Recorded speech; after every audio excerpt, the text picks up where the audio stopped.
नमस्कार। स्वागत है आपका मेरे चैनल मन की दृष्टि में। तो आज के इस वीडियो में हम जानेंगे वरुथनी एकादशी व्रत के बारे में संपूर्ण जानकारी। तो बने रहिए वीडियो में लास्ट तक। और यदि वीडियो अच्छा लगे तो वीडियो को लाइक कीजिए, शेयर करिए और चैनल को सब्सक्राइब करिए।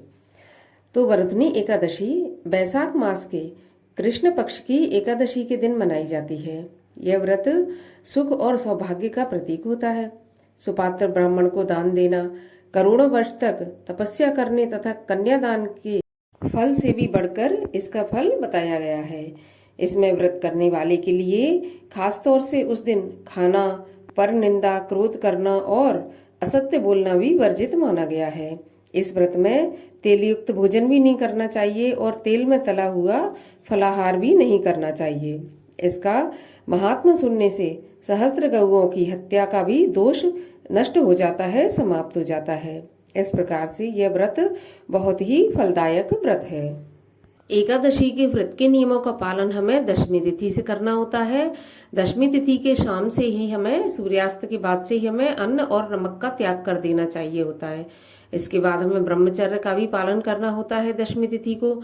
इसके बाद एकादशी में हमें ब्रह्म मुहूर्त में उठना चाहिए और ब्रह्म मुहूर्त में उठने के बाद अपने नित्य कर्मों से निवृत्त होकर नहा धोकर भगवान श्री विष्णु, माता लक्ष्मी और तुलसी माता के सामने हाथ में गंगा जल और तुलसी पत्र लेकर प्रार्थना करनी चाहिए, संकल्प लेना चाहिए एकादशी व्रत करने का। कृष्ण पक्ष की जो वैशाख मास की एकादशी है वो वरुथनी एकादशी कहलाती है। इसमें भगवान श्री विष्णु के वराह अवतार की पूजा होती है और साथ में मधुसूदन भगवान की भी पूजा इसमें की जाती है। तो आप विधि विधान से वराह भगवान का और मधुसूदन भगवान का पूजन करें। इसके बाद वरुथनी एकादशी की कथा सुने, आरती करें और सारा दिन उपवास रखें।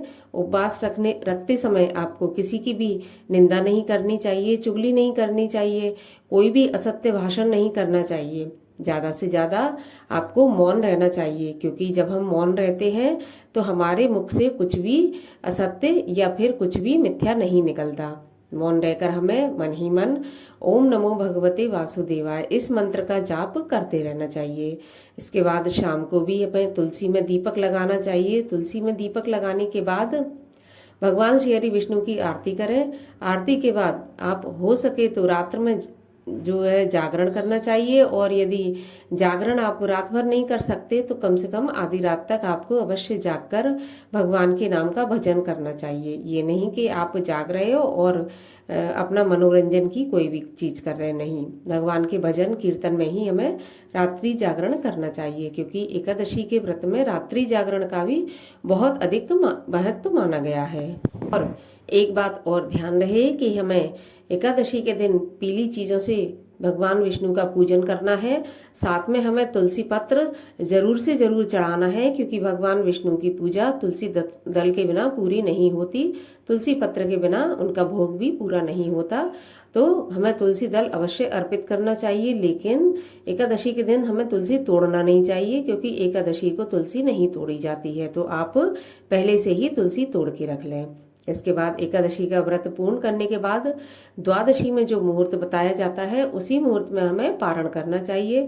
पारण मतलब व्रत खोलने को पारण कहा जाता है, तो व्रत खोलना चाहिए शुभ मुहूर्त में। लेकिन व्रत खोलने से पहले जो भी दान दक्षिणा व्रत के निमित्त आपको करना है वो आप कर दें। ब्राह्मण भोजन करा दें, नहीं तो ब्राह्मण को कच्ची सामग्री भोजन की दे दें। वस्त्र, अन्न, जो भी आप दान करना चाहते हैं वो दान कर दें, और साथ में दक्षिणा भी आप ब्राह्मण को या किसी गरीब को आप दे सकते हैं। इसके बाद ही आपको अपने व्रत का पारण करना चाहिए।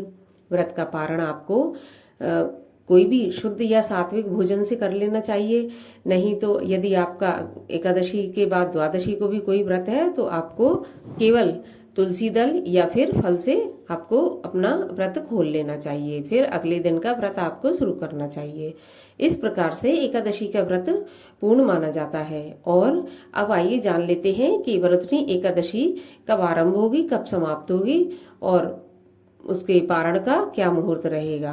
तो देखिए, एकादशी तिथि आरंभ हो जाएगी 3 मई 2024 दिन शुक्रवार रात को 11:24 पर, और एकादशी तिथि समाप्त होगी 4 मई 2024 दिन शनिवार रात में 8:38 पर। तो उदया तिथि के अनुसार एकादशी व्रत का दिन हमें प्राप्त होगा 4 मई 2024 शनिवार के दिन, और एकादशी व्रत का पारण का समय होगा 5 मई 2024 रविवार के दिन सुबह 5:37 से 8:17 तक। इस व्रत में हमें इसी शुभ मुहूर्त में पारण कर लेना चाहिए।